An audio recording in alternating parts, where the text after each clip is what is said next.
Goswami and Sons. আধুনিক কৃষি সম্প্রসারণে কৃষকের পাশে।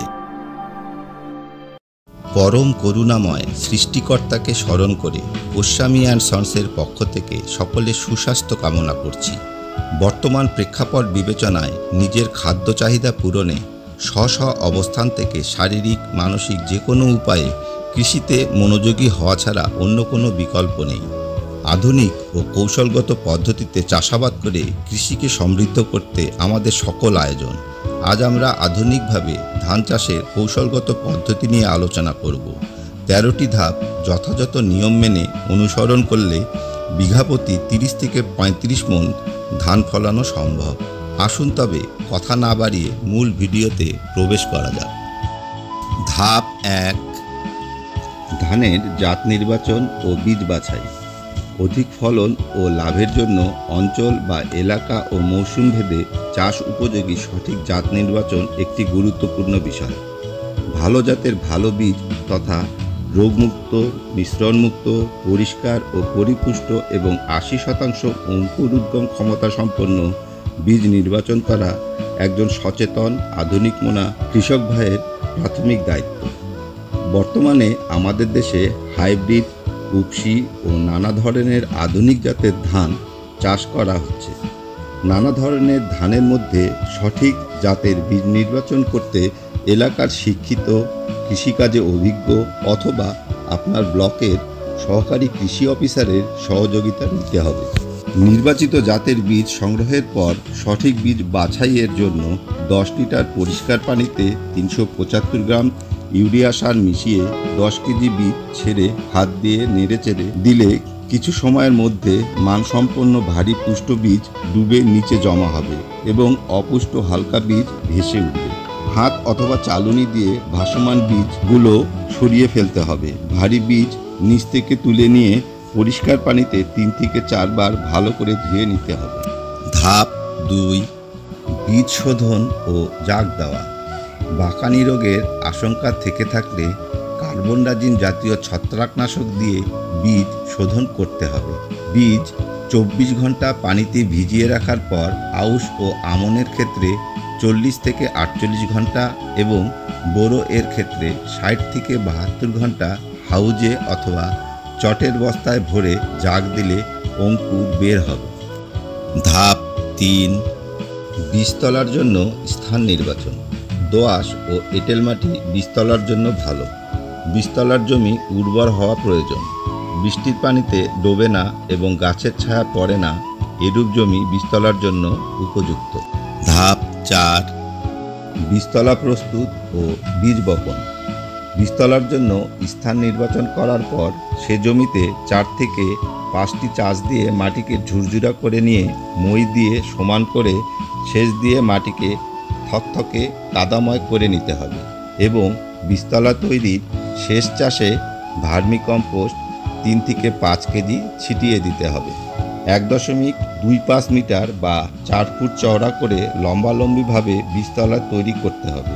2 বীজতলার মাঝে 50 সেন্টিমিটার বা 1.6 ফুট ফাঁকা রাখতে হবে। এটাকে নালাও বলা যেতে পারে। সেচ ও বীজতলার পরিচর্যা করতে সুবিধা হবে। বীজতলার উভয় পার্শ্বে 15 সেন্টিমিটার বা প্রায় হাফ ফুট মাটি দিয়ে উঁচু করতে হবে। অঙ্কুরিত বীজ প্রতি বর্গমিটার তথা চতুর্দিকে 3.28 ফুট বীজতলায় 80 থেকে 100 গ্রাম হিসাবে বীজ ছিটিয়ে বপন করতে হবে। প্রতি 33 শতক জমিতে রোপণের জন্য 3 থেকে 4 কেজি বীজের প্রয়োজন হয়। উল্লেখ থাকে যে হাইব্রিড ধান বীজের ক্ষেত্রে 2 থেকে 3 কেজি প্রয়োজন হয়। ধাপ 5, বীজতলার পরিচর্যা। বীজ বপনের পর থেকে চারার শিকড় মাটিতে লেগে যাওয়া পর্যন্ত প্রায় 4 থেকে 5 দিন নালায় সেচের পানি রাখতে হবে।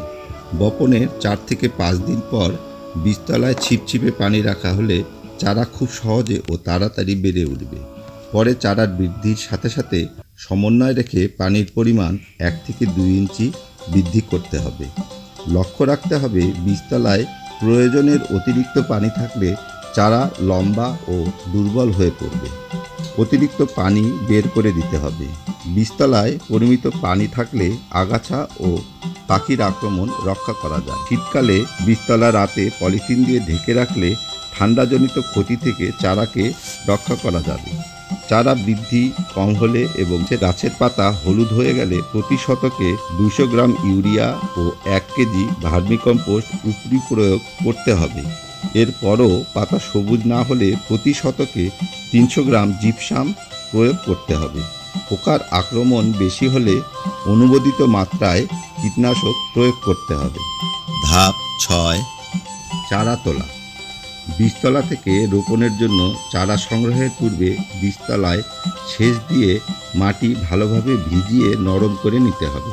চারা উঠানোর সময় সাবধান থাকতে হবে যাতে করে চারার কাণ্ড মুচড়ে বা ভেঙে না যায়। উত্তোলন করা চারার গোড়ার মাটি কাঠ দিয়ে, হাত দিয়ে অথবা মাটিতে আছাড় না দিয়ে আস্তে আস্তে পানিতে নাড়া দিয়ে পরিষ্কার করে দিতে হবে। কেননা গবেষণায় দেখা গেছে চারা গাছের শিকড় ছিঁড়ে গেলেও রোপণের পর চারার বেড়ে ওঠায় কোনো অসুবিধা হয় না, কিন্তু কাণ্ড মুচড়ে গেলে চারা গাছের বেশ ক্ষতি হয়। এজন্য চারা উঠানোর পর ওই চারার পাতা দিয়ে বান্ডিল বাঁধা উচিত নয়। শুকনো খড় ভিজিয়ে বান্ডিল বাঁধতে হবে। বীজতলা থেকে রোপণ ক্ষেতে চারা বহন করার সময়ও সাবধান থাকতে হবে যাতে চারার গাছে পাতা ও কাণ্ড ভেঙে না যায়। ধাপ 7, চারা রোপণের জন্য জমি তৈরি। চারা রোপণের 2 থেকে 3 সপ্তাহ পূর্বে 4 থেকে 5টি চাষ ও মই দিয়ে জমি থকথকে কাদাময় করে নিতে হবে। জমি একটু গভীর করে চাষ করা হলে মাটিতে গাছের খাদ্য উপাদান ও পানি মজুদ বেশি থাকে এবং গাছের বৃদ্ধি দ্রুত ঘটে। চাষের ফলে আগাছা মাটির সাথে মিশে সারের কাজ করে। জমি উঁচু নিচু থাকলে মই ও কোদাল দিয়ে সমান করে নিতে হবে।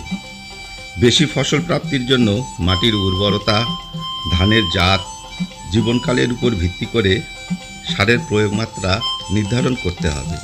জমি তৈরির সময় শেষ চাষে ইউরিয়া বাদে বিঘা প্রতি ভার্মিকম্পোস্ট 3 থেকে 5 কেজি, টিএসপি 9 থেকে 10 কেজি, এমওপি 7 থেকে 8 কেজি, জিপসাম 3 থেকে 5 কেজি, জিঙ্ক সালফেট 700 গ্রাম, ম্যাগনেসিয়াম 1.4 গ্রাম, ব্রোন 500 গ্রাম ছিটিয়ে ভালো করে চাষ দিতে হবে। উল্লেখ থাকে যে টিএসপি এর সাথে জিঙ্ক সালফেট মিশিয়ে প্রয়োগ করা যাবে না। গবেষণায় দেখা গেছে মাটিতে বালির পরিমাণ বেশি থাকলে অতিরিক্ত পটাশ সার উপরি প্রয়োগ করলে ভালো ফসল পাওয়া যায়। গাছের পাতায় তামাটে বা দাগ আকারে বিবর্ণতা পরিলক্ষিত হলে বুঝতে হবে গন্ধক বা দস্তার অভাব দেখা দিয়েছে। এটা সাধারণত জমিতে জমানো পানি থাকলে হয়ে থাকে। সেক্ষেত্রে জমির পানি বের করে দিতে হবে। ধৈর্য সহকারে সম্পূর্ণ ভিডিওটি দেখার জন্য আপনাকে ধন্যবাদ।